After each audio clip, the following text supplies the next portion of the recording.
여러분 안녕하십니까, 백운기입니다. 미친놈 반란 속에 윤석열에 대한 탄핵 소추안이 국회에 제출됐습니다. 이르면 내일 표결에 붙여집니다. 그런데 국민의힘이 반대 당론을 정했습니다. 제정신입니까? 내란을 일으킨 자를 당장 현행법으로 체포해도 부족할 판에 탄핵을 반대한다는 게 말이 됩니까? 헌법과 법률을 위반한 증거가 이렇게 뚜렷한데도 탄핵을 하지 않는다면 이야말로 국민의 대표이기를 포기한 것입니다. 무엇보다 지금 윤석열의 정신 상태가 온전하지 않다는 것을 누구보다도 잘 알 텐데 이렇게 위험한 미친놈을 대통령 자리에 그냥 두겠다는 것이 말이 됩니까? 국민을 바라봐야 합니다. 만약 탄핵 표결에 불참한다면 역사의 죄인이 될 것입니다. 탄핵까지 갈 것 없이 곧바로 물러나도 시원치 않을 판국인데 미친놈 윤석열은 여전히 자기의 잘못을 모른 채 이런저런 말도 안 되는 핑계를 대고 국방장관을 새로 지명합니다. 여전히 그 자리에 있을 것이라고 하는 점을 분명히 하고 있는 것 아닙니까? 분노한 국민의 돌팔매를 막고서야 정신을 차릴 것 같은데 아무리 민주주의가 피를 먹고 자란다고 하지만 피를 보는 불행한 일이 생겨서는 안 됩니다. 국민의힘에서 역사를 두려워하는 의원들이 나와주기를 간절히 바랍니다. 생방송 백운계 정치 1번지 출발합니다. 예, 지금 정어리몰에서 소개해드리고 있는 상품 경북 꿀사과 아주 반응이 뜨겁습니다. 우리 정어리TV에 사과 전문가 계시죠? 경북 의성 정어리 김일웅님. 현재 경북에서 사과 관련 사업하고 계신데 이 경북 꿀사과 보시고 품질 정말 좋고 이 정도의 무료 배송으로 29,900원이면 전국 최저가 맞다. 확실히 확인을 해 주셨습니다. 현재 사과 사업을 하고 계신 우리 정어리 의원님께서 인정을 해 주시니까 더욱 자신 있게 소개해 드릴 수가 있겠습니다. 지금 드셔보신 분들도 오랜만에 맛있는 사과 먹게 돼서 참 좋다. 사과 크고 너무 맛있고 싱싱하다. 어떤 분은 사과가 너무 좋아서 이거 지금 안 먹고 제사 드리고 먹겠다. 제사상에 올리도록 하겠다. 뭐 또 그런 분도 계시다고 합니다. 맛있게 드셔주셔서 감사하고 또 칭찬해 주셔서 감사합니다. 아주 당일 수확해서 꼼꼼하게 개별적으로 하나하나 선별해서 여러분께 보내드리고 있으니까요. 제철 경북 사과, 꿀사과 드시고 건강하시기 바라겠습니다. 지금 국회에서 국방위, 복지 이렇게 지금 열리고 있는데요. 놀라운 사실이 지금 하나하나 드러나고 있습니다. 국방위에서는 어떻게 해서 비상계엄이 이루어졌는지 선포 경위 이런 걸 지금 추궁을 하고 있는데요. 방금 전해진 소식이 계엄사령관 박안수 육군 참모총장이죠. 포고령을 자기 명의로 내렸는데 자기가 작성하지 않았다. 계엄사령관인데 그리고 본인은 작전 투입 지시 내린 적이 없다. 그때 당시에 상황실 설치 중이었기 때문에 상황이 파악이 되지 않는다.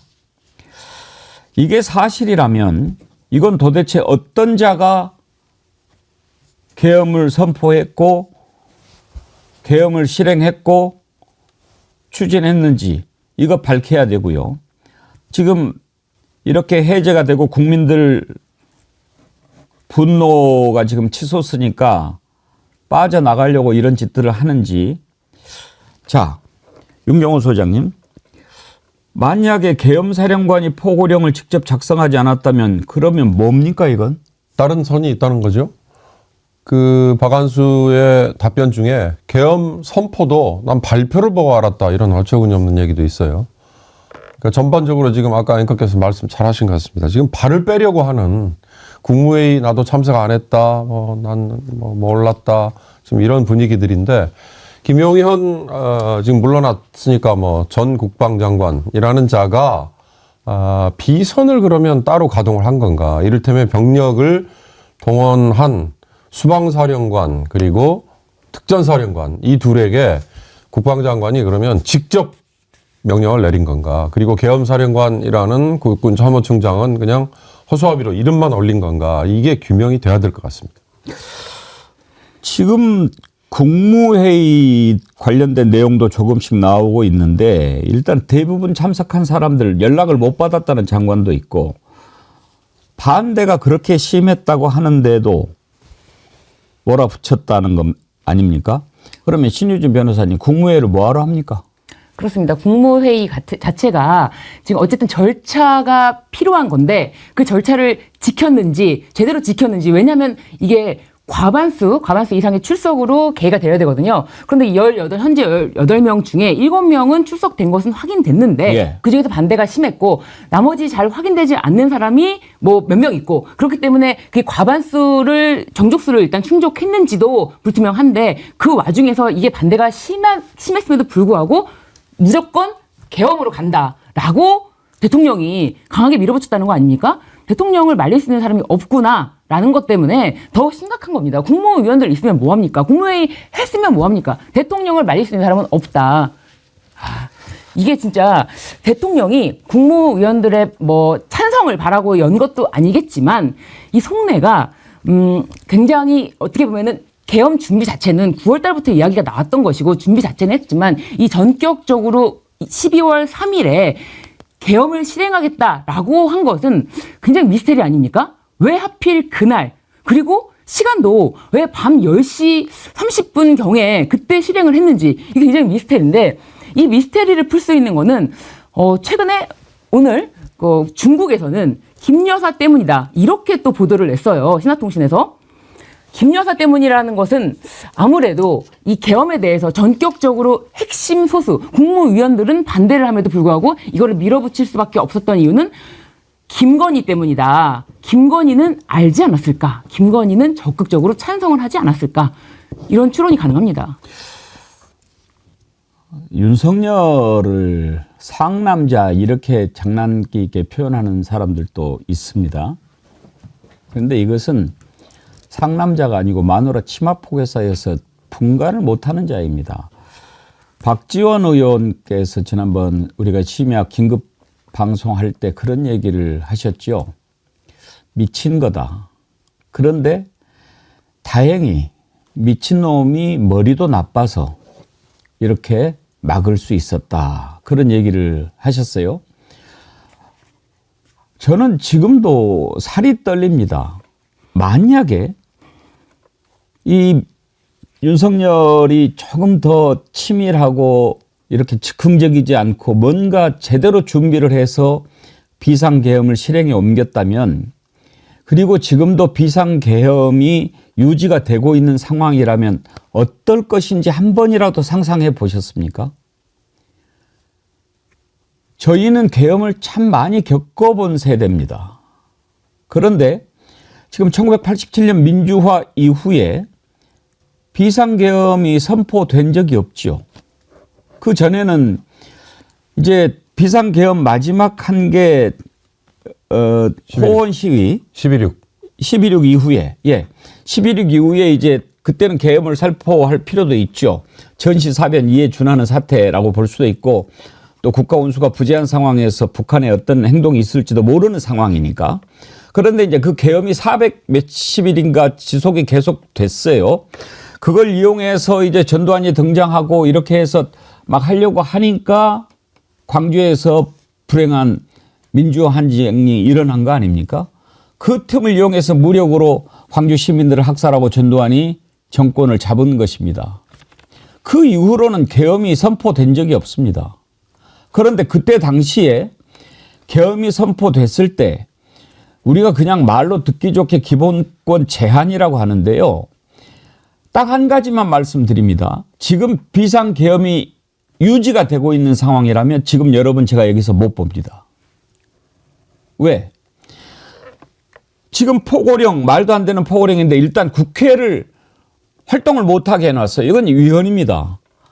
계엄법에 비상계엄이라 하더라도 국회는 못하게 돼 있습니다. 행정하고 사법만 하게 돼 있습니다. 그런데 국회에 들어가서 본회의를 저지하고 체포하려고까지 하지 않았습니까? 신유진 변호사님, 네. 그건 개헌법 위반이죠. 맞습니다. 이게 엄연히 국회 활동에 대해서는 계엄이라 하더라도 절대로 그것에 대해서 건들 수가 없도록 되어 있는 것이 국회가 대통령의 계엄을 견제할 수 있는 유일한 기관이기 때문입니다.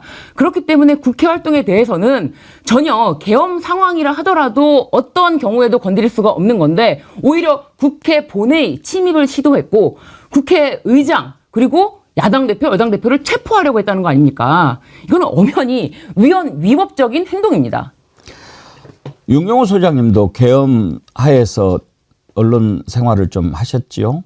저는 그러니까 기자 생활은 못했고요. 예. 그러니까 89년부터 제가 기자를 시작했으니까 제 학창 시절이죠. 그러니까 80년에 5.17 이때 전국으로 계엄이 확대되는 그게 이제 마지막 우리가 경험한 계엄이고요. 아까 앵커께서 말씀하신 비상계엄은 그 직전 79년 11.26 때 김재규가 박정희를 쏴 죽이고 10월 27일에 발령된 게 비상계엄이었더라고요. 비상계엄은 전혀 예상하지 못했던 상황이 터졌을 때 물론 전시와 사변에 준하는 이제 요건이 부합돼야 되죠. 한간에 그리고 전문가들 사이에서 어떤 얘기가 있었냐면 계엄 윤석열이 계엄을 카드를 꺼낼지도 모른다 탄핵을 당하면. 근데 그 전에요 이렇게 야당 그다음에 국회를 향해서 폐악질 온갖 정말 입에 담지 못할 그런 저질스러운 표현 전에 북한과의 긴장을 계속 그래서 전단 올리고 저쪽은 오물 쓰레기 우리한테 보내고 또 무인기 띄워 저쪽을 도발하고 그 북한이 참지 못하고 국지전에 준하는 약간의 이제 반응을 보일 때 이쪽에서 대응을 해가지고 그런 국지전으로 긴장을 완전히 고조시킨 다음에 계엄령을 선포할 거다라는 관측들이 있었다는 거예요. 그러니까 지금 이런 식이라면 사회적으로 불안하네. 아니면 이렇게 남북 간의 긴장이 고조돼 있는데 야당이 저렇게 난리를 치는 거냐라는 식의 경강부회이지만 얘기도 나올 수도 있었죠. 그러나 이번의 상황은 앵커께서 말씀하셨듯이 정말 치밀하지 못하게 정말 멍청하게 그 얘기는 뭐예요? 그냥 우발적으로 충동적으로 비이성적으로 감정적으로 한 게 곳곳에서 다 드러나지 않습니까?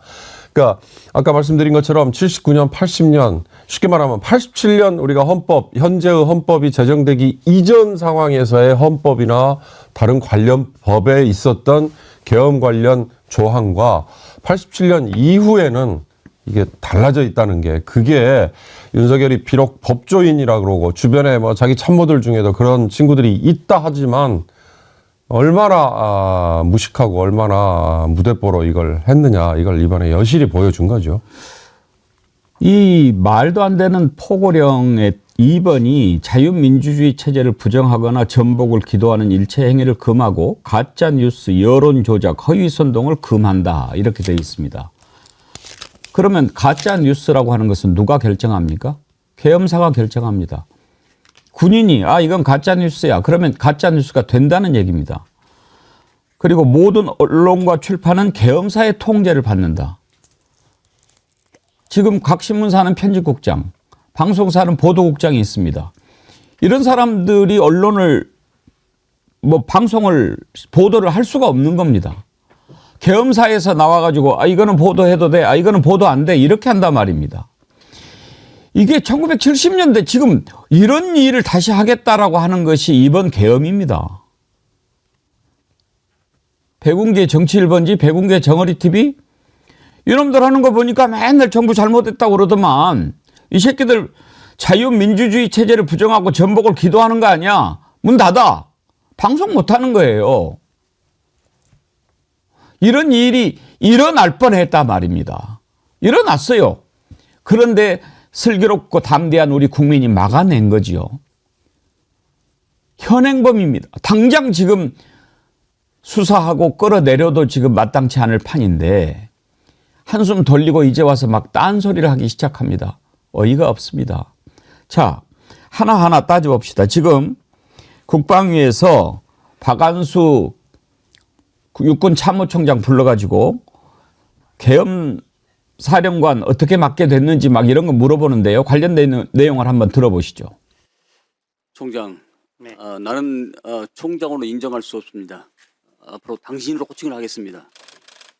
당신의 대한민국 조국의 국민들한테 총칼을 겨눈 장병으로서의 계엄사령관으로서 소감은 어떻습니까? 예, 국민들에게 총칼을 겨누는 마음은 초도 없습니다. 없고 다만 예, 총칼을 겨루고 실행을 했잖아요. 포고문을 발표를 하고. 예, 포고문은 제가 확인하고 받은 상태에서 서명하고 내린 건 맞습니다. 똑바로 말씀하세요. 예, 국민들에게 총칼을 겨누는 생각은 초도 없습니다. 정치 활동에 그 많은 계엄을 이원 위법성을 좀 발표를 했는데 포고령 1호를 보면은 1항에 정치 활동을 금한다고 돼 있어요. 포고령을 내렸어요.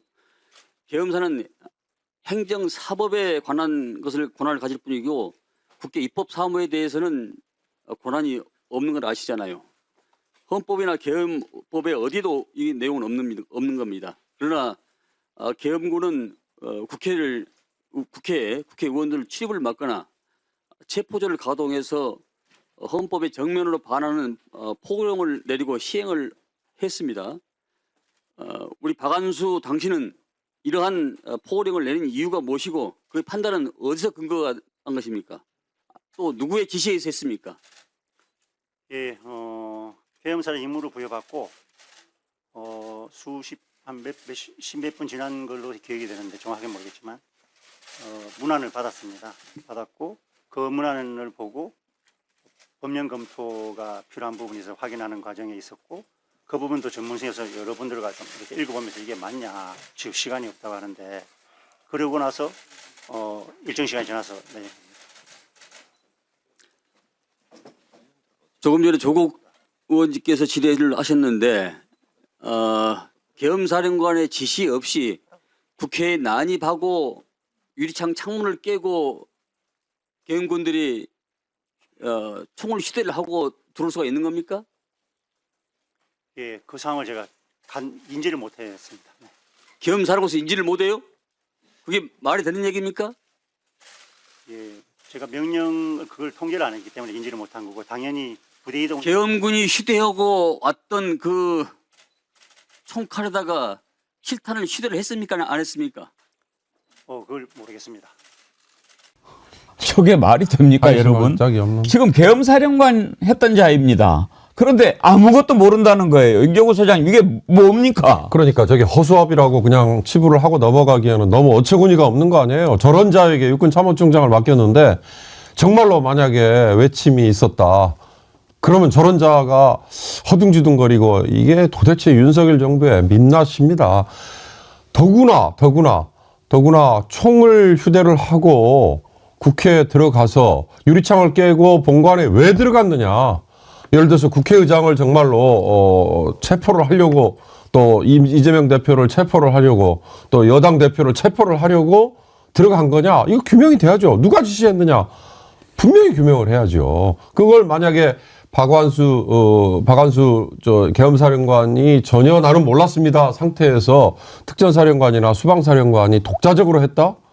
이건 쿠데타 중에도 쿠데타라고밖에 얘기할 수 없는 거죠. 이광님, 참모총장, 지금 난 아무것도 몰라요. 저는 바보예요. 이러고 있습니다, 지금. 그렇죠? 그렇죠. 지금 아무것도 모른다고 해서 이 책임을 전혀 벗어날 수가 없는데 본인이 계엄 포고령 문건을 받았다고 하지 않습니까?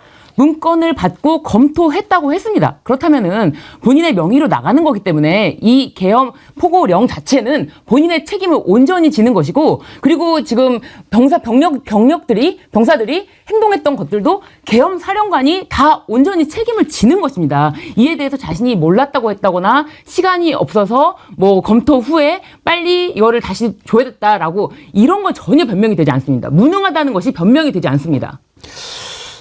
지금 저 육군 참모총장 하는 걸 보고 있으니 정말 저런 자한테 우리나라 육군을 맡겨도 되겠나. 전쟁 나면 저거 전쟁 치를 수 있겠나. 이런 걱정도 듭니다. 아니 지금 저걸 또 이런 얘기도 했네요.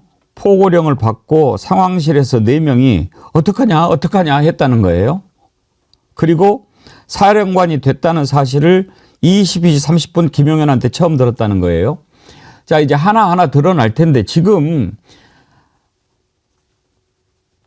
완전히 그냥 충암고 친위 쿠데타 쪽일 가능성이 매우 높습니다. 계엄사령관제 허수아비 헛개비고 국방장관 김용현, 방첩사령관 여인영, 777 부대 사령관 박종선, 101 경비단장 황세형, 행안부 장관 이상민 이렇게 지금 충암고인데 충암고만 가지고 그런 쿠데타를 한번 해보겠다라는 말입니까? 그러니까 실제로 동원된 병력 중에 707 부대 예. 있잖아요.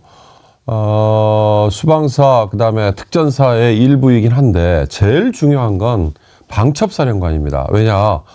전두환 때 우리가 서울의 봄이라는 영화에서 누누이 확인하고 배웠습니다만 계엄사가 구성이 되면 방첩사, 과거의 기무사, 보안사 뭐 이런 거죠. 방첩사가 모든 정보의 통제권을 쥐도록 돼 있거든요. 그러니까 바로 거기에 충암고 라인의 쿠데타다라는 말이 충분히 성립이 되는 거죠. 김용현이 정점에서 쥐고 있고 수방사라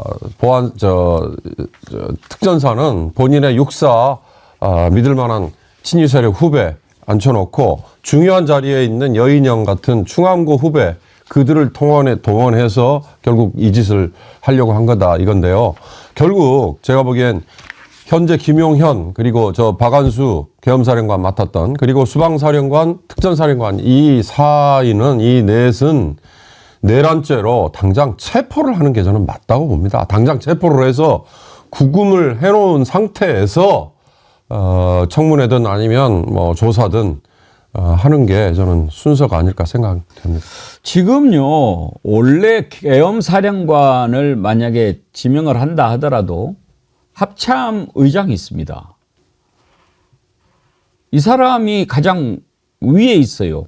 이걸 시켜야 되는데 육군참모총장 박안수를 계엄사령관에 지명했습니다. 왜? 김용현 육사 후배니까요. 행여라도 해군사관학교 출신 합참의장이 안 맡을까 봐. 지금 그런 식으로 했는데 그나마도 헛개비였다는 것 아닙니까? 박안수 얘기를 좀 더 들어보죠. 총장, 네. 계엄의 조직과 구성에 대해서 발표를 했잖아요. 정확하게 그 부분은 제가 명확히 인지를 못하겠는데 하여튼 그 계엄 사회를 구성하기 위한 상황실을 구성한 노력을 집중했던 걸로 기억. 아니 실질적으로 이 계엄사령부를 설치를 하면서 사령관, 비서실장 누구다 이렇게 다 발표를 하지 않았습니까? 그거는 발표를 안 했었습니다. 그러니까 그게 없었기 때문에 그걸 만드느라고 내려가서 이제 토의하고 그랬었습니다. 그러면 우리 이 국회에 난입은 그 계엄군한테 실탄을 지급을 했습니까? 안 했습니까? 그 사실 진짜 모릅니다. 실탄이 무장한 것도 모르고 투입한 걸 몰랐기 때문에. 투입원지를 계엄사령관이 몰랐어요? 예. 계엄사령관의 지시 없이 할 수 있는 겁니까? 그 부분을 이제 나중에 체크를 하고 언론을 보고 확인해서 이것이 계엄 임무수행군에 대한 임무에 대해서 권한을 가지고 있는 게 누구냐를 좀 이제 그때 합참 마침 계엄과장이 내려와서 문의하고 토의했던 과정이 있었습니다. 당신은 민족의 이름으로 처단해야 되고 당두대에 처단돼야 할 인물입니다. 확실히 답변하시기 바랍니다. 지금 국회 주요 지휘자에 대해서 지도부에 대해서 체포조가 가동됐다는 얘기가 있던데 그 체포조는 누구 지시에 의한 것입니까?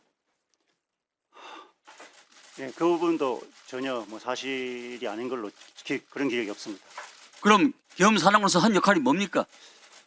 그 짧은 기간에는 정말 상황실 구성, 우리 임무와 역할, 그리고 어떻게 구성해야 되는지 계엄 전문가들 부르고 막 그런 상황이었습니다. 아니 당신이 포고문을 발표를 했잖아요. 포고문 발표 중에서 위법사항이 굉장히 많은 것을 본인이 인지했을 거 아니에요. 예, 정확하게는 이제 이게 맞는지를 알 수가 없는 상황이기 때문에 제가 이제 그런 과정을 아까 말씀드린. 아니 포고문을 본인 스스로 이끌어 내려가면서 합의를 해도 못했습니까? 속 터져서 더 들을 수도 없네요. 신의준 변호사님. 네. 도대체 계엄사령관이 그럼 뭐를 알고 했다는 겁니까? 그리고 계엄사령관 지시 없이 무장한 군인이 국회에 쳐들어가서 유리창을 깨고 본회의장 진입을 시도했다라고 하는 겁니까 지금? 지금 보도에 의하면 실탄까지 다 지급되었다라고 지금 보도가 되고 사진도 다 있습니다. 나왔어요. 네, 맞습니다. 그런데 지금 계엄사령관이 자신이 몰랐다, 인지하지 못했다, 자신은 검토 중이었다라는 말로는 도저히 국민들이 계엄사령관 자체를 용납할 수가 없는 상황이고요. 그리고 지금 김용현을 위시한 그 육사 4인방 있지 않습니까? 박한수는 여기에 대해서 지금 책임 회피, 몰랐다, 인지하지 못했다, 검토 중이다라고 하지만, 그리고 특전 사령관, 그리고 수방 사령관 다 함께 모의가 된 상황이고, 이것에 대해서 어디까지 될 것이냐, 구체적인 지시를 자신이 하지 않았다 하더라도 이런 얘기가 있지 않습니까? 뭐 한동훈 대표가 나를 왜 체포하려고 했느냐라고 물어보니까 윤 대통령이 정당활동 금지, 계엄 포고령 위반 때문에 체포하려고 했겠지라고 알려졌다고 합니다. 그렇다면은 이게 계엄 포고령 위반자를 체포하라, 뭐 이런 식으로 했다는 겁니까? 이거는 계엄 포고령부터가 계엄 사령관이 직접 발표한 거기 때문에 거기 정치활동 금지, 뭐 국회 등 뭐 정당활동 금지 이런 부분을 자신이 글씨를 아는 사람 아닙니까? 한글을 아는 사람이 마치 무슨 이것이 법령에 위반되는지 안 되는지 검토가 필요하다고 하는데 이거는 말이 되지 않습니다. 계엄사령관으로서 이건 말이 되지 않습니다. 박경섭 님이요. 아마 기억들 하실 겁니다. 국군의 날 윤석열이가 부대 쉬어 못해가지고 저놈이 해서 고속 승진한 겁니다. 아, 그랬나요? 2023년 재병지휘관 했더라고요. 아, 국군의 날 행사 그때 때. 부대 시어를 대신해줘가지고. 국군의 날 행사 때 재병지휘관이니까 그 역할을 한 건 맞습니다. 지금 이렇게 윤석열의 쿠데타 내란 이 이후에 사후 조치가 도대체 뭐냐. 아까 앵커께서 말씀하셨습니다만 윤석열에 대한 탄핵 소추, 그래서 7일 표결한다, 이거 하나 있고요.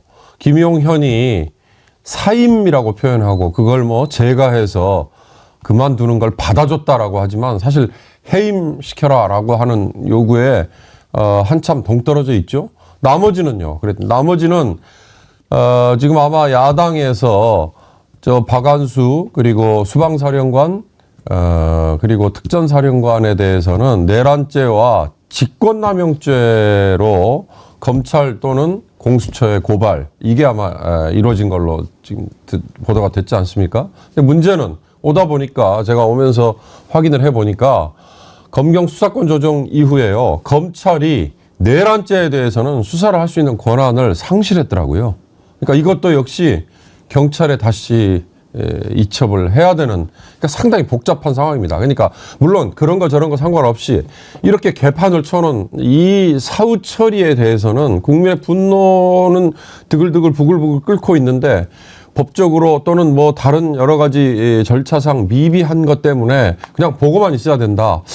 그게 저는 오히려 더 분노를 키우는 게 아닌가 싶어서요. 거듭 말씀드립니다만 저 당사자 사인 그리고 국회를 봉쇄하고 의원들 못 들어가게 하고 했던 그 지시를 내린 경찰청장 그리고 서울경찰청장, 이들은 당장 저는 체포하고 현직에서 견장을 떼내고, 그리고 난 다음에 청문회도 하고 조사도 해야 되는가, 수사도 해야 되는 거 아닌가, 이런 생각을 거듭 말씀드립니다.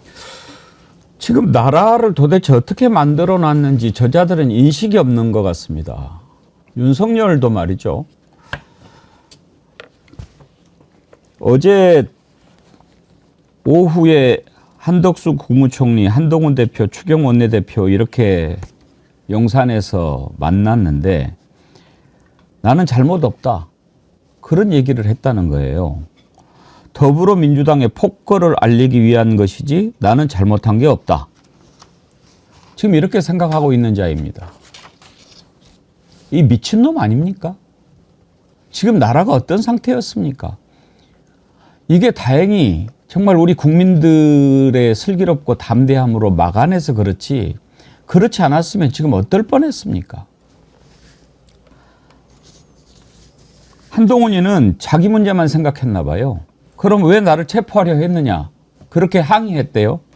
그러니까 그 포고령에 국회와 정당 정치활동 금지를 명시한 게 있으니까 그걸 위반한 것이라서 체포하려고 했을 것이다, 이런 얘기를 하는데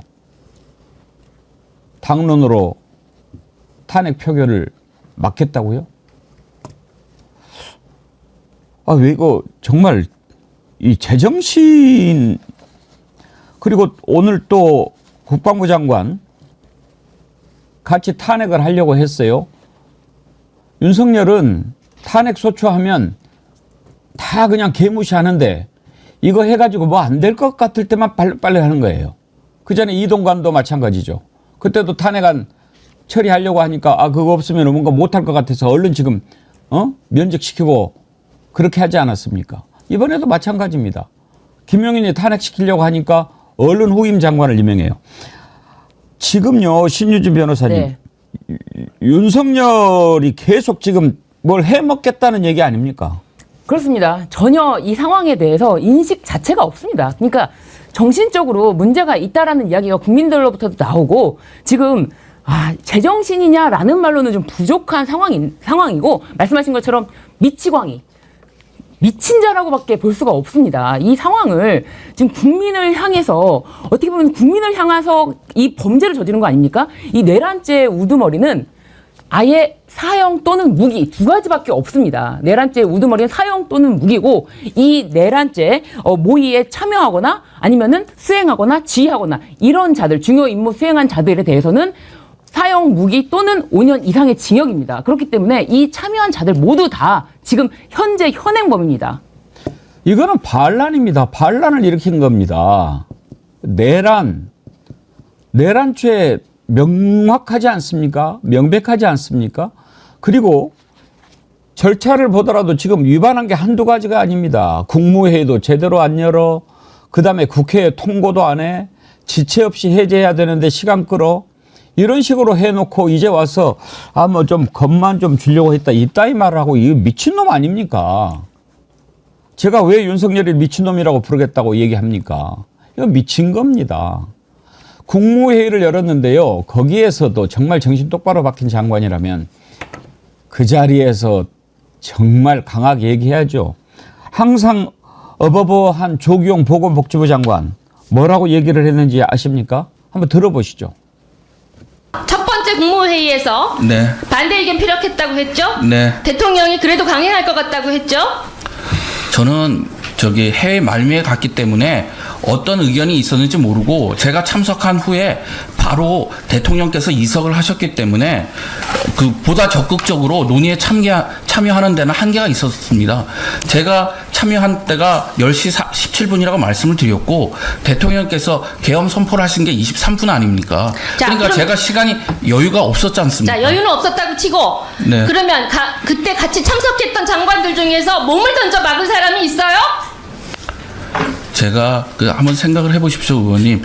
제가 생각은 장관님이 해보세요. 그러니까요, 제가 참석을 했고 계엄 선포 자, 부분을 몸을 던져 막은 장관들이 있냐고요. 그러니까 지금 말씀을 드리지 않습니까? 보는데 저도 너무나 놀랐고 경황이 없었습니다. 그래서 어떤 분이 어떤 말씀을 했는지는 솔직히 기억이 나지 자, 않습니다. 계엄이라는 단어. 장관님 60년대 태어나셨죠? 네. 지난번에 있었던 80년의 계엄 기억하시죠? 네. 우리 국민에게 계엄이라는 게 얼마나 상처인지 아세요? 그래서 저도 동의하지 아세요? 않습니다. 모르세요? 알 것 같습니다. 알 것 같아요? 네. 장관 자격 없으시네요. 어른의 자격이 없네요. 야, 우리 최진봉 교수님 오셨습니다. 예. 죄송합니다. 예, 늦었는데 저한테 죄송할 게 아니고 네, 우리 애청자님들한테. 예. 차를 제가 안 타고 와야 되는데 차를 안 타고 오겠습니다. 지하철 타고 오겠습니다. 또 철도 파업이라고 그래서 또 걱정이 됩니다. 그런데 자, 아까 박안수 계엄사령, 육군참모총장도 우리가 지금 직접 봤고, 조기용 장관도 봤고, 지금 이 나라의 중요한 자리에 있는 자들의 진 면목이 지금 저 수준이라는 거죠. 그러니까 아마도 제가 볼 때는 윤석열 대통령이 이렇게 뭐 계엄뿐만 아니고요. 지금까지 했던 모든 일들이 이렇게 이루어질 수 있었던 게 어느 한 명, 예를 들면 내각에 있는 누구 하나라도 잘못된 행동이나 잘못된 판단에서 쓴소리를 못한 거예요. 지금 조기훈 장관 말도 들어봤지 않습니까? 본인이 볼 때 문제가 있다고 생각했다는 거예요. 그럼 막아야죠. 지금 김선미 의원 주장처럼 몸으로라도 막아야 되는 거 아닙니까? 이러면 안 된다고 얘기해야 되는 거 아닙니까? 말은 그렇게 하지 못하면서 자기도 생각은 그렇게 했다. 이게 무슨 말입니까? 그러려면 하지 말아야죠. 아니 본인이 생각할 때 대통령이 계엄을 선포하는 것이 얼마나 위험한지 안다면 당관직 그만두고 나와야 되는 거 아닙니까? 사퇴하겠다고 나와야 되는 거죠. 자기가 할 수 있는 모든 행동을 해야 한다고 저는 생각해요. 그런데 저는 이 건뿐만 아니라 지금까지 윤석열 대통령이 했던 모든 행동들이 바로 저런 내각에 있는 충성파들 때문에 일어났다고 생각해요. 한 명이라도 쓴소리를 했으면, 한 명이라도 잘못됐다고 얘기했으면, 윤석열 대통령한테 그렇게 하면 안 된다라고 조언을 했으면 지금까지 이렇게 왔겠습니까? 2년 6개월 집권하면서 국민들의 마음에 상처만 주고 대못만 받고 그렇게 분노만 불러일으키는 그런 2년 6개월이었어요. 그동안 어느 하나 누구 한 명 내부에 있으면서 잘못된 부분을 지적하지 못했다고 하면 정말 반성해야 돼요. 저분들은 면피 나는 늦게 들어갔다고요? 간지 얼마 안 돼서 끝났다고요? 그게 할 말입니까? 아니 그러면 그동안 있었던 모든 일들에서 예를 들면 의사 파업 문제도 그래요. 그럼 보건복지부 장관이 그거 좀 해결하려고 노력을 해봤습니까 대체? 전공의들 체포하겠다고 포고령이 5번째 나왔더라고요. 그게 무슨 포고령에 들어갈 내용이긴 합니까? 그런 부분에 대해서 보건복지부 장관이 쓴소리를 한 번이라도 했냐고요. 그러면서 자기는 책임 없다, 반대했다. 이런 말로 지금 상황에서 면피를 하려고 하는 태도 자체가 대단히 부적절합니다. 절차상의 문제니까 엄밀히 따져야죠. 예. 그러니까 내란죄라는 걸로 이제 수사를 하면은 그 연장선에서 저는 저걸 따져야 된다고 보는데 국무회의는요 아무리 서면으로 하든 또는 뭐 긴급으로 하든 다 기록에 남게 돼 있잖아요. 그러니까 누가 참석했고 발언록도 당연히 남아야 되고 그걸 공개를 하면 됩니다. 그래서 저는 의결 정적수 또는 뭐 가결 정적수 이게 분명히 문제가 있을 거라고 짐작은 하는데 그 이제 규명이 돼야죠. 또 하나 그동안에 김건희와 관련된 사안을 포함해서 다른 사안에도 윤석열이 오히려 불같이 화를 내고 흔히 좋아하는 표현 있잖아요. 경로라는 것 때문에 회의가 제대로 된 적이 없다. 이게 지금까지 알려진 거잖아요. 국무회의에서 반대 의견을 표명했다. 전 그것도 지금으로서는 믿을 수가 없어요. 그러니까 오히려 한덕수 총리와 저 장관이라는 자들이 사후에 지금 와가지고 꿩이 도망가다가 이 일이 터지고 도망가다가 대가리만 저 구석에다 숨기고 꼬리가 밖에 나와 있는 상황에서도 지 몸을 다 숨긴 걸로 착각하고 눈을 가리고 있는 장두놈이라는 그 사자성어 딱 그게 지금 아까 그 보여준 박안수 그리고 지금 저 장관들이라는 자들 이들의 모습이 아닌가 저는 그런 생각이 들어요. 지금 이번 비상계엄 선포가 역사적으로 어떤 의미가 있는지 국민의힘 의원들은 잘 모르는 것 같습니다. 내란을 일으킨 겁니다. 당장 지금 내란죄로 처벌해야 되는 이런 사람을 지키겠다라고 하는 게 그 이해가 갑니까? 저는 도대체 국민의힘 국회의원들은 무슨 생각을 하고 있는지 알 수가 없습니다. 이것도요, 지금 이 충암고 이자들은 지금 정리가 빨리 필요한데 이상민도 오늘 나와가지고 뭐 내란죄라는 표현 뭐 이거 좀 쓰면 안 된다 이따위 얘기를 또 했다고 하는데 한번 들어보시겠습니까? 제가 발언대에 나가서 말씀드리기 전에 한 가지 먼저 말씀을 드릴 것이 있습니다. 지금 위원장님께서 말씀하셨다시피 그 대통령께서 쓰신 표현에 대해서 위원님들이 상당히 불쾌하고 계신데 그와 마찬가지로 오늘 이 자리에서도 이번 사안을 내란죄다, 내란의 동조자다, 내란의 피혐의자다라고 표현하는 부분에 대해서는 좀 더 신중을 기울였으면 합니다. 지금 내란의 피의자를 이 자리에 소환한 것이 아니고 행정안전부 장관을 부르신 것이라면은 행정안전부 장관으로서 질의와 답변을 하도록 하겠습니다. 자, 장관. 네. 그 답변석으로 나와주세요.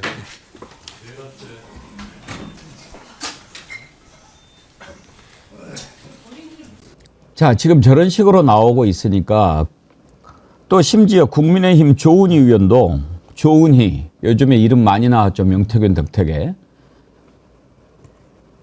내란죄로 규정하고 현안 질의하는 거 참석할 의미 없다 이러면서 나가버려요.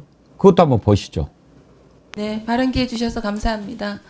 위원장님, 이 내란죄로 미리 규정하고 현안 질의를 한다는 것은 현안 질의에 참석할 그것을 바로 잡아주시지 않으면 저희들은 현안 질의에 참석할 의미가 없다고 생각합니다.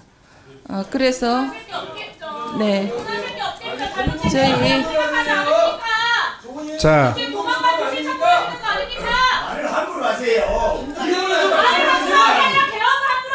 자, 자, 회의를 저희- 진행할 수 있도록 협조해 주시기 바랍니다. 위원장님께서 위원님, 그렇게 위원님,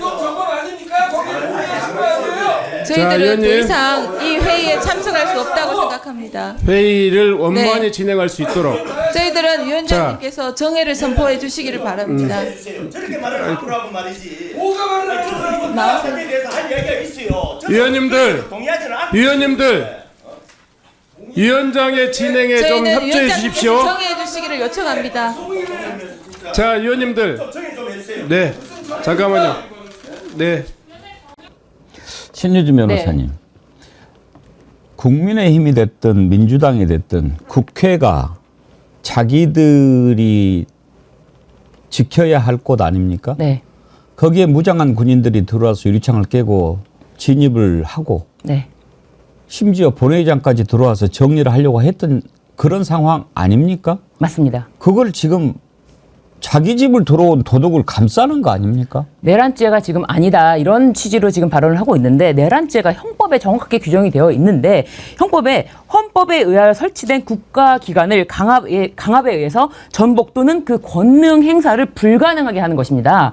그러니까 국가기관 즉 국회의 권능 행사를 불가능하게 하려고 군인들이 들어왔던 거 아닙니까? 이거는 온 국민이 방송을 통해서 확인한 겁니다. 유리창을 깨고 실탄을 소지한 병력이 들어가서 회의를 방해하려고 했던 거 아닙니까? 그것을 다 온몸으로 보좌관들이 막고 소화기를 향해서 소화기를 들고 오히려 소화기를 뿌려가면서 막고 의자라든지 이런 거 집기로 진입을 더 이상 못하게 막았던 것을 다 보고 있기 때문에 이게 정확하게 형법상 국가기관의 권능 행사를 불가능하게 하려고 했던 시도들이 방송이 됐고 증거로 다 남아있기 때문에 더 이상 내란죄이다 아니다라는 논쟁은 의미가 없는 것입니다.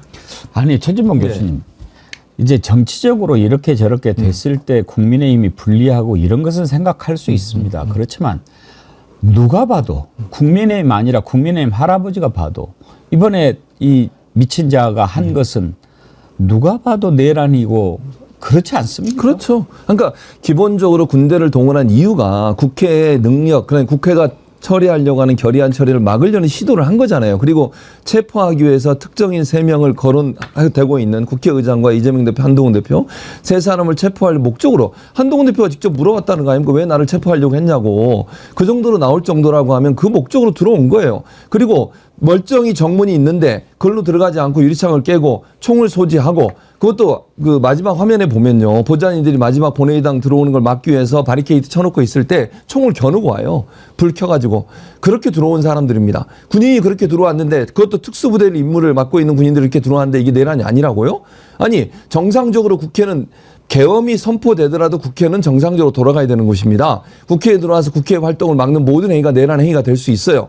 국회가 유일하게 대통령의 계엄 선포를 해제할 수 있는 유일한 권한을 갖고 있는 곳이에요. 그곳이 그 역할을 못하게 하게 했다는 것은 내란의 분명한 목적이 있는 거죠. 저걸 내란이 아니라고 얘기하고 조은희 의원, 저는 본인이 처하고 있는 여러 상황들을 좀 해피별로 저러는지 모르겠는데요. 저런 태도를 보고 국민들이 어떤 생각이 들겠습니까? 최소한 본인을 뽑아준 그 서초구인가요? 거기에 있던 사람들은 어떤 불쾌감이 들겠냐고요. 저게 뭐 하는 행동입니까 대체? 대통령 한 사람은 충성하는 모습 보여가지고 본인의 정치적 생명만 늘리면 된다는 얘기입니까? 국민을 뭘로 보는 겁니까 대체? 지금 이은주 님도요. 그 점을 지적해 주셨어요. 조은희 씨, 당신은 지금 상황이 다행이겠죠. 부정선거 연루돼서 스포트라이트 받으면 날아가기 일보 직전이었는데 비상계엄령이 자신을 살려준 거나 마찬가지라 오히려 고마운 거 아닙니까? 근데요. 지금 하루 지났습니다. 하루 지났다고 이렇게 표현합니까? 김용현, 미친놈이 기르는 개니까 미친 개죠. 근데 책임을 통감한다면서 사의를 표명했죠. 날라갔어요. 그래놓고도 기자가 질문을 하니까 안일한 불의의 길보다 험난한 정의의 길을 가겠다. 그렇게 얘기를 했다는 겁니다. 이게 이제 육군사관학교에 있는 신조탑에 새겨진 신조 가운데 세 번째 항이라고 그러는데 아직도 자기는 험난한 정의의 길을 갔다고 생각하는 그런 자식입니다. 보십시오. 지금 계엄사령관 했던 사람도 나와가지고 나는 잘 몰라요. 뭐다고 그냥 10시 반에 연락받고요. 포고문도 내가 안 썼고요. 지금 그러고 있는 판입니다. 어떤 자들이 이번에 비상계엄을 다 모의했는지 작당했는지 이제 다 나올 텐데 이 자는 얼마나 사악한지 심지어 그런 얘기도 했어요. 지난번 인사청문회 때죠. 그때부터 이미 계엄 준비한다는 얘기가 다 나오지 않았습니까? 왜? 경호처장 하는 사람이 어떻게 국방장관을 갑니까? 그런데 국방장관의 추감고 보내, 또 방첩사령관의 추감고 보내, 행안부 장관 이렇게 하고 또 저들끼리 모여가지고 뭐 하고, 아, 이거 계엄 준비하는 거 아니야?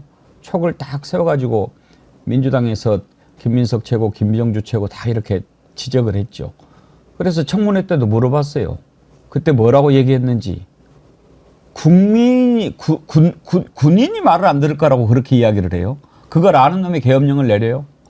그때부터 준비를 했던 겁니다. 그런데도 그 속내를 감추고 뻔뻔하게 그 얘기를 했습니다. 한번 들어보시죠. 우리 대한민국의 상황에서 과연 계엄을 한다 그러면 어떤 국민이 과연 이게 용납을 하겠습니까? 그리고 우리 군에도 따르겠습니까? 하면 모르겠지만 네네네. 비상계획일 때 달라집니다. 글쎄 뭐 그것은 하여튼 그렇습니다. 제 생각은. 아주 예리하네요. 부승찬 의원이. 예. 비상계엄이면 다르지 않습니까? 그러니까 비상계엄이니까 전혀 예기치 못하는 상황이라는 걸 핑계로 되는 거잖아요. 아까 제가 말씀드렸습니다만 11.6 있었고 그 전에 유신 선포할 때라든지 그다음에 이승만 때는 비일비재했고요. 그러니까 12번이라는 그 상황은 예기치 않았던 그거죠. 김용현이 뻔뻔함 정말 혀를 차게 만들고요. 그 혀를 차는 거 이상에 지금 분노가 막 들끓지 않습니까? 근데 저는 아까 조은희의 저 발언을 보면서도 저런 자가 지금 국회의원이에요? 무슨 말씀이냐? 국회의원이 뭡니까? 헌법기관입니다. 헌법기관. 300명 각각이 헌법기관이에요. 헌법기관 중에 뭐가 있는지 아세요? 대통령, 감사원, 그리고 국회, 선관위, 이렇게 우리 헌법에 개별 기관의 권한과 위상과 책임 이런 것들이 헌법에 명시가 되어 있어요. 국회의원도 그래요. 그런데 국회의원이라는 자가 저런 한심한 얘기를 지금 하고 있잖아요. 그러니까 본인이 헌법기관의 일원이라는 거를 일도 모르는 거죠. 아까 앵커께서 말씀하신 것처럼 국민의힘 의원들 지들이 헌법기관이라는 거를 조금이라도 인식한다면 이 내란으로 온 나라를 망쳐놓은 이런 이 상황에서 윤석열을 지킨다고 감히 얘기할 수 있겠어요? 정말 역사의 오점으로 남을 거라는 것 자체도 모르는 거, 부끄러움을 모르는 집단이에요. 근데요, 그 관상은 과학이다 이런 말도 있고 남자는 40이 넘으면 자기 얼굴에 책임을 져야 된다. 링컨 얘기했다는 말도 있는데 이 김용현이라는 자가요, 인상이 달라졌습니다. 우리 정어리 PD가 사진을 쭉 찾아봤는데 여러분 한번 보시겠습니까? 어제 송영길 대표도 그런 얘기를 하더라고요. 인천시장 때 이 김용현이가 17사단장인가 해서 만났대요. 그때만 해도 사람이 그렇게까지는 아니었대요. 그런데 지금 보면 완전히 악마가 돼 있어요. 방금 전에 사진 보셨는데 군 시절의 얼굴입니다. 한번 여러분 우리가 봐도 군인같이 좀 생기지 않았습니까? 상판이야 크게 변했겠습니까마는 또 다른 사진도 있어요. 이것도 보면 군인 같아요. 눈도 좀 살아있고 얼굴도 약간 강직한 모습이 좀 보이고 군인 같네. 근데 이거 보십시오.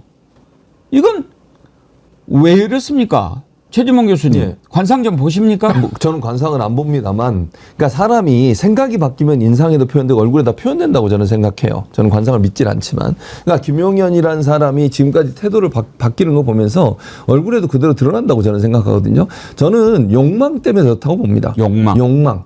본인의 욕망이에요. 그게 뭐 정치적이든 뭐 뭔지 모르겠습니다만 그 권력을 갖고 싶은 거든 윤석열 대통령한테 경호처장 하다가 국방부 장관 된 것도 지금 돌아보면 김민석 최고가 그렇지 않습니까? 김용현을 국방부 장관 앉힌 게 결국은 이 그 계엄을 염두에 두고 산 거다. 경호처장 때도 어떤 일을 했습니까? 주변에 있던 그 군 지휘관들을 불러가지고 관저에서 또 얘기도 하고 식사도 하고 이랬지 않습니까? 그 모든 일들이 다 계엄을 준비하고 있었다는 것이다. 그러면 저는 이렇게 생각해요. 개인적으로. 윤석열 대통령의 계엄을 생각하고 있었는지 모르겠어요. 그 전에. 그러나 김용현이 경호처장 하면서 그런 얘기를 하지 않았을까. 본인이 경호처장에서 국방부 장관 되기 위해서 그런 제안 정도는 하지 않았을까 하는 생각과 의심이 들어요. 그걸 가지고서 본인이 국방부 장관 한 거 아닙니까 혹시나? 그 욕망 덩어리예요. 저는 저 모습을 보면서 여야를 가리지 않고 정치권에 줄을 대고 본인의 욕망을 충족시키기 위해서 수없이 많은 못된 행동을 했을 가능성이 있다고 봅니다. 지금 말씀드린 것처럼 이 계엄도 김용현이라는 사람이 결국은 윤석열 대통령을 그런 말로 일정 부분 지금 지지도 낮고 여러 가지 어려움이 있으니까 그걸 타개할 방법으로 계엄이라는 방법도 있습니다. 이렇게 하면 됩니다. 라고 하는 제안을 하지 않았을까 하는 의심이 드는 거예요. 그렇지 않고서 저렇게 지금 뭐 사진 쭉 봤습니다만 정말 참 군인으로서의 모습인지 모르겠어요. 그러나 그때만 해도 욕망덩어리처럼 보이진 않아요. 그런데 점점 지나오면서 지금의 모습을 보면요. 국회에 나와서 답변하는 모습은 너무 뻔뻔해요. 어떻게 그렇게 아까 했던 말 기억나시죠? 우리가 들었던 말이 계엄은 어떻게 합니까? 그걸 군인들도 안 따라주고 국민들도 안 따라올 겁니다. 라고 하면 속으로는 이미 다 준비했을 거라고 저는 생각해요. 본인이 경호처장 할 때 그 군사령관들을 만났던 이유 중에 하나가 저는 계엄을 준비하는 과정이라고 보여지기 때문에 그게 김민석 의원이 제기했던 문제이고 의혹이고 그런 상황이라고 하면 이미 마음속에 그 마음을 품고 있으면서 얼굴은 저렇게 했다고 하는 것은 본인의 욕망을 채우기 위해서라면 어느 누구든 피해를 당하든 국가가 어떤 피해를 당하든 관심이 없었던 사람이다. 본인의 욕망에 충실했던 그야말로 천박한 욕망주의자다. 이렇게 보여집니다. 윤석열 일당이 계엄을 준비하고 있다는 것을 간파한 민주당 의원들이 계속 이렇게 문제를 제기하는데도 국민들이 뭐 따라주겠습니까? 군인도 안 따를 겁니다. 이런 얘기를 했습니다. 그리고 용산의 그 대변인 그런 얘기했어요. 그쪽 머릿속에 들어있을지는 몰라도 우리 머릿속에는 없다. 그리고 또 심지어 뭘 걸겠냐 이따위 소리까지 했어요. 그러니까 조선일보가 그때 사설에 계엄령 그런 얘기를 하냐? 국민을 바보로 하냐? 그런 사설을 썼어요. 국민을 바보로 하는 계엄령 괴담. 더불어민주당이 연일 윤석열 정부가 계엄령을 준비하고 있다는 음모론을 펴고 있다. 그러면서 이건 국민을 바보로 알기 때문이다. 민주당 맨 마지막 보십시오. 민주당도 알고 있을 것이다. 알면서도 괴담을 주장하는 것은 결국 국민을 바보로 알기 때문이다. 이런 사설을 썼던 조선일보입니다. 신윤진 변호사님 혹시 오늘 아침 조선일보 봤는지 모르겠는데 사과했어요. 네, 김민석이 옳았다. 양상훈 칼럼 보셨나요? 예. 거기 보니까 우리가 그거 좀 잘못했다라고 이야기하더라고요. 이 정도일 줄 몰랐다. 김민석 의원이 뭐 전면에 나서서 총대를 맸지만 조금 더 자세히 들여다보면요.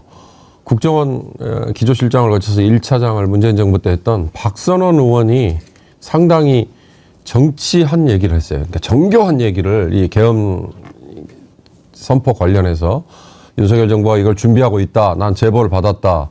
그리고 김병주 의원도 사성장군 출신이잖아요. 김병주 의원도 지난 7월에 벌써 그 얘기를 했거든요. 그러니까 김병주 의원이나 박선원 의원은 아마 상당히 깊숙하게 이 계엄과 관련된 은밀한 작업에 관여하고 있는 누군가로부터 조금씩 제보를 받은 걸로 그렇게 추정이 되죠. 그 두 의원의 얘기가 하도 주변에서 무슨 지금 이런 대명천지의 황당한 얘기입니까? 라는 식의 공격을 김민석 최고위원이 제가 그러면 스피커가 되겠습니다 하고 교통정리하고 계속해서 문제제기 해온 건데 지금 와가지고는 이게 정말로 실현이 됐으니 얼마나 정말 웃기는 겁니까? 그러나 저는 그 이면에는 아까 박선원 의원이나 김병주 의원에게 이걸 흘려준 표현이라고 맞는지 모르겠습니다만 그 양심을 가진 그분들 때문에 어떻게 보면 민주주의가 지금 지켜지는 거다라는 생각도 합니다. 국민의힘이 알아야 할 게 있습니다. 지금 윤석열을 하루 빨리 탄핵을 임직을 시켜서 직무를 정지시켜야 될 이유가 뭐냐. 이 짓을 또 할 거라는 얘기입니다. 진작에 계엄을 예측했던 김민석 최고위원이 오늘 또 계엄 재시도할 가능성 100%다라고 다시 얘기했습니다. 오늘 최고위원의 발언 들어보시죠. 아직은 준비 안 됐습니까? 들어오면은 한번 들어보겠습니다. 근데 이제 조선일보 양상훈 주필은 이 윤석열 대통령을 폭탄을 던지는 자라는 표현을 했어요. 지금까지 많은 폭탄을 던져왔다라고 했는데 한 가지 잘못된 점은 그 폭탄들은 자해만 하는 뭐 여당과 정부 안에서 터졌다라고 하는데 저는 그렇게 생각하지 않습니다. 이 폭탄은 국민을 향해서 던진 것이고 이 국민들이 다 지금 유탄을 맞고 지금 굉장히 힘들어하는 상황입니다. 대한민국을 향해서 무수한 공격을 하고 있는 자가 바로 지금 대통령의 지위에 있는 자입니다. 저자를 지금 대통령이라는 이유로 경찰들도 내가 왜 지켜야 하지? 이런 의문을 갖고 있을 거예요. 제가 어제 광화문에 나갔는데 거기 계신 경찰분과 얘기를 나눴어요. 제가 수고가 많으십니다 그랬더니 경찰분도 저희가 무슨 수고입니까? 시민 여러분들이 더 고생이시죠 하면서 저희도 정말 너무 가슴이 아픕니다 라고 공감을 해주더라고요. 그런데 이렇게 자기 속내를 말로 하기가 쉽지 않은데 그런 상황에서도 그렇게 말로 해주시는 경찰도 있지만 사실 눈빛만 봐도 정말 너무 고생 많으십니다라는 눈빛을 보내면 죄송합니다. 이렇게밖에 못해서 죄송합니다. 이런 눈빛을 보내시는 분들도 있거든요. 윤석열 대통령이란 자는 대한민국을 향한 폭탄을 투척하는 자다. 이 부분을 좀 수정하고 싶습니다. 최진봉 교수님, 네. 지금 보십시오. 윤석열, 나는 잘못 없다. 야당 경고하려고 그랬다. 이따위 소리 하죠. 김용현, 험난한 정의의 길을 가겠다. 이따위 개소리를 합니다. 그리고 후임 국방장관 육사 후배를 시킵니다. 예. 또 이상민, 내란이라고 이렇게 이야기하면 안 된다. 이렇게 이야기하고 국민의힘의 조은희 박자를 맞춰요. 여기에 또 김민전 최고위원도 오늘 아침에 막 울면서 뭐 이러면 안 된다.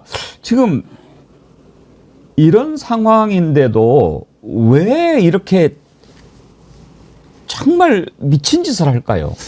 자기들의 아까 제가 욕망이라는 표현을 썼잖아요. 그러니까 보수 진영에 있는 사람들의 가장 큰 이제 특징을 제가 그냥 이거는 일반화시켜서 말씀드리면 자기 이익에 너무 충실해요. 저는 그렇게 생각하거든요. 그러니까 다른 사람을 보거나 국가 전체를 보지 않고 본인들이 갖고 있는 정치적 이해관계, 이익 여기에 모든 초점이 맞춰 있다고 저는 봅니다. 이런 행동을 우리는 도저히 상적으로 이해가 안 되죠. 일반 국민들이나 일반인들이 볼 때는 왜 저런 행동을 하냐고 보여지지만 보수에서 정치하는 사람들의 내용들을 보면 대체적으로 자기 욕망에 충실해요. 그리고 자기 이익에 충실하다니까요. 다른 건 보이지 않아요. 오직 거기에 모든 초점이 가 있다고 저는 봅니다. 지금 말씀하신 나이란 여러 가지 요건들을 보세요. 국민들이 일반 국민이나 상식에 보면 그건 이해가 안 되는 행동이에요. 어떻게 저런 행동을 하지? 근데 그걸 이해하려고 해도 이해가 안 되는 이유는 일반적으로 보수 정치인들이 갖고 있는 특징이 지금까지 모든 행태를 봤을 때 욕망에 충실하고 자기 이익에 충실한 행동을 해왔기 때문이에요. 저는 앞으로도 안 변할 거라고 생각합니다. 윤석열 대통령이 어떤 행동을 해도 제가 볼 때는 지지하고 또 따라가는 사람일 거예요. 물론 나중에 만약에요. 탄핵돼가지고 거의 무너질 때 되면 그럼 다 도망갑니다. 금방 도망갈 거예요.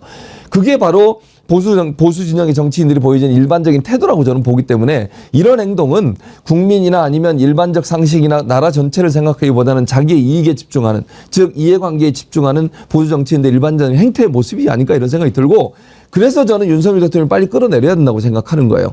어떤 일을 벌일지 몰라요. 지금 김민석 최고가 그렇게 경고하기도 했지만 그것뿐만 아니라 국지전을 벌이거나 전쟁을 도발하거나 이럴 수도 있거든요.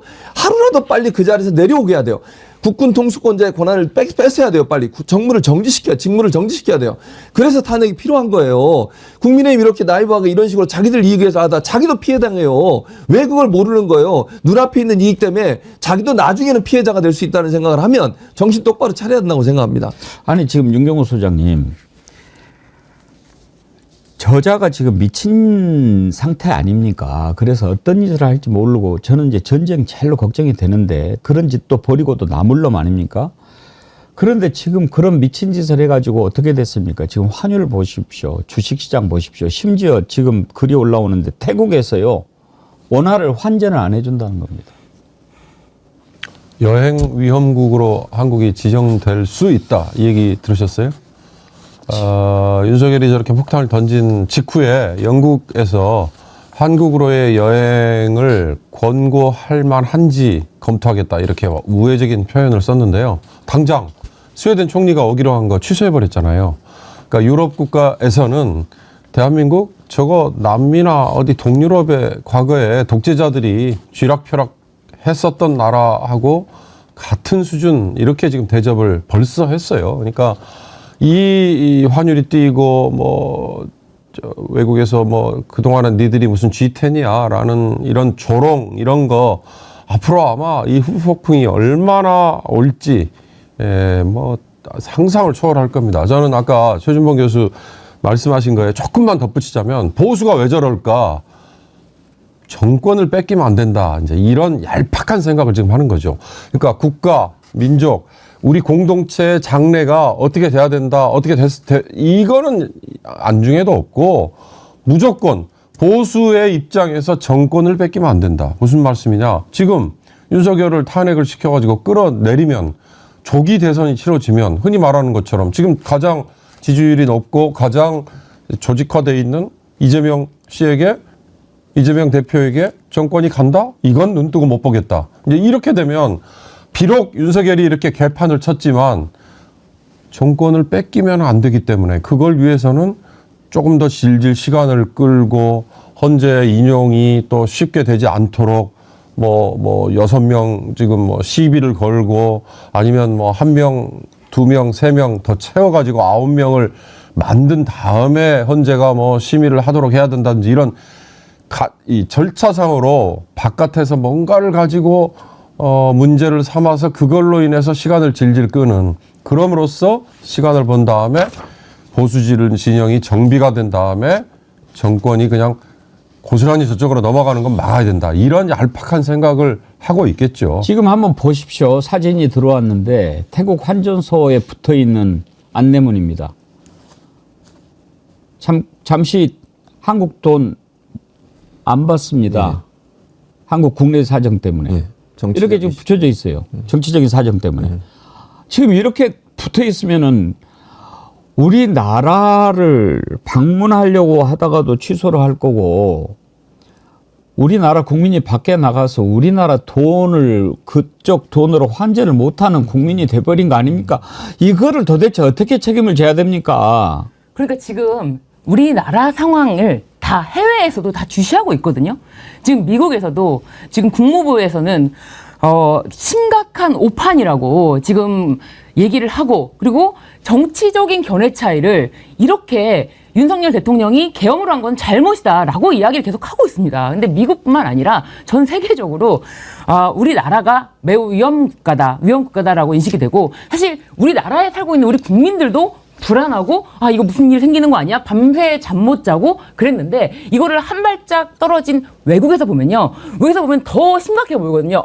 저기는 절대 가면 안 돼. 그렇기 때문에 저기 주식 어떻게 돼 언제 어떻게 될지 몰라. 다 빼야지. 외국인들 주식 투자 다 빼고 그렇게 되면은 우리나라를 위험에 빠뜨리게 하는 자가 바로 대통령이라는 자입니다. 이 자를 탄핵으로 직무를 정지시키는 것만이 지금 답이다. 네. 최준봉 교수님, 지금 미국 비자 발급도 중단됐다는 얘기가 자꾸 들어오네요. 그래요? 그건 지금 뭐 확인을 해봐야 되겠는데, 이제 미국에서도 사실은 우리나라의 상황이 상당히 어렵다고 보여지고 있는 것 같고요. 언론 보도를 보니까 한국에 있는 미국인들한테 계속 주의해라. 문제가 있을 수도 있다. 앞으로 또 집회 장소에 가지 마라. 이런 얘기 계속 하고 있다고 그래요. 그리고 재택근무 지난번에 어제 계엄 선포되고 나서는 재택근무하라고 지시도 내려왔고, 그러니까 미국의 그 대사관에서 한국에 거주하고 있는 미국인들에 대해서 상당히 경고를 많이 하고 있는 상황입니다. 이 상황은 아직까지 끝났다고 보지 않는 거예요. 미국에서 봤을 때 윤석열이라는 사람이 과연 이대로 끝낼 것이냐 하는 부분에 의문을 갖고 있다고 보여지고요. 그런 상황이라고 하면 이게 전 세계 우리나라의 신뢰도를 떨어뜨리는 행동이거든요. 경제적으로 큰 문제고요. 경제적으로 문제가 되면 누가 우리나라에 투자를 하겠습니까? 우리나라 이렇게 불안하다고 생각하는데 누가 관광을 오겠습니까? 이 경제적 피해는 어떻게 할 거예요? 장난삼아 한 거라고요? 그냥 뭐 경고 주기 위해서 한 거라고요? 그래서 나라를 말아먹습니까? 아니 뭐 하는 짓입니까 이게 대체. 온 국민을 우리나라 국가의 신뢰도를 떨어뜨리고 전 세계적으로 우리나라 방문하는 사람들의 방문도 줄어들게 만들고 경제에도 엄청난 악영향을 미치는 요소예요. 그 요소를 생각 없이 그렇게 했다는 것도 문제가 되지만요. 그런 행동을 한 사람을 지지하고 그래도 옹호하려고 하는 저 국민의힘의 의원들, 저 사람들 태도도 너무 이해가 안 되고요. 탄핵에서 빨리 끌어내려서 국가가 정상적으로 돌아갈 수 있는 관계를 어떤 상황을 만들어야 되잖아요. 거기에 동조하지 않고 자꾸 뭐 딴소리하고. 저는 잠깐만요. 중요한 속보가 들어왔습니다. 김영현이가 해외 도피 지금 가능성을 민주당의 박선원 의원이 제기했는데 박선원 의원은 국정원 출신이죠. 김영현이가 오늘 출국 항공편을 예약했대요. 지금 도망가려고 하는 그런 건데. 거죠. 만약 그 사실이라면 도망가는 아니 내란 범이니까 도망가는 거 아닙니까? 이거 잡아야지요.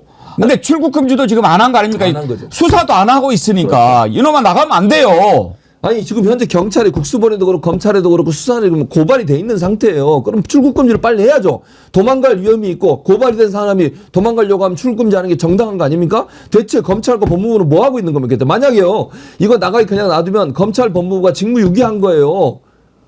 아니 지금 내란 수괴급 아닙니까? 그러게 말입니다. 아까 제가 말씀드렸잖아요. 긴급 체포를 해야 됩니다. 내란 이 동조자뿐만 아니라 직접 이건 지시하고 오히려 주범이잖아요. 윤석열과 김용현 그리고 박한수 수방사령관, 특전사령관 이들은 우선적으로 체포를 해야 되고요. 아까 경찰도 마찬가지입니다. 지금 조지호 경찰청장 그리고 김모 서울청장 이들은 지금 그 자리에 앉아 있을 자격이 없어요. 당장 체포를 해야 되는데 해외 도피까지 지금 도모한다고요. 정말. 정말 도대체 이거 보십시오. 이러고 있는 상황입니다. 지금. 그런데 뭘 당론으로 정하고 지금 그럴 상황입니까? 나라를 지금 이렇게 만들었는데. 신유진 변호사님. 왜 출국 금지를 안 내리는 겁니까? 출국 금지 자체를 지금 내릴 수 있는 검찰이 그걸 법무부에 요청을 해서 출국 금지를 시켜야 되는 거 아닙니까? 근데 지금 검찰은 지금 상황을 어리둥절하게 지금 바라보고만 있을 거예요. 관망하고 나는 이 사건에 대해서 내가 누가 총대를 매야 돼라고 누가 대통령이 했던 그 계엄 선포가 내란이라고 해서 이거를 과연 사건을 진행할 수 있을까? 이거 나한테 배당이 되면은 이거는 나는 앞으로 승진도 못하고 평생 끝이야. 이렇게 생각만 하고 있지.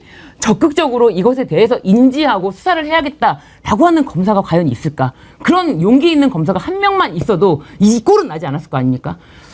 지금 어제 그 송영길 대표가 민주당이 최재해 감사원장, 서울중앙지검장 탄핵을 좀 유보한 것에 대해서 이러면 안 된다고 강하게 얘기하니까 지금 오늘 표결을 준비를 하는 것 같은데 2부에서 민주당 김현정 의원 모시고 한번 이런 내용을 자세히 짚어보도록 하겠습니다만 이창수 중앙지검장 그리고 또 심우정 검찰총장 이런 자들이 있는 한 검사가 수사를 제대로 안 할 거 아닙니까? 그렇죠. 그리고 온갖 핑계 다 대고 아까 제가 잠깐 말씀드렸잖아요. 내란죄는 지네들에게 있다가 오히려 박탈된 수사 대상이다. 지금 그 얘기를 하고 있다는 거예요. 벌써 검찰이. 그러니까 지금의 이 검찰 수뇌부 그리고 경찰 수뇌부 그리고 군 수뇌부 이걸로는 지금 안 됩니다. 그러니까 빨리 윤석열 직무정지 시키고 나머지도 바로 후속 조치를 취하지 않는 한은 이렇게 눈뜨고 당하는 게 분명히 되풀이 될 겁니다. 그러니까 김용현이 이렇게 만약에요 몰래 출국하고 이렇게 하려고 한다는 것은 본인이 불법을 행했다는 걸 인정하는 꼴이에요. 그렇죠. 그게 얼마나 잘못된지 아니까 이러는 거 아닙니까? 처벌받을 게 무서워서 이러는 거 아니에요? 내란죄로 처벌받을 게 두려워서 이러는 거 아니냐고요. 만약에 김용현 도피 그냥 놔두면 정말 국민들 참지 않을 겁니다. 자꾸만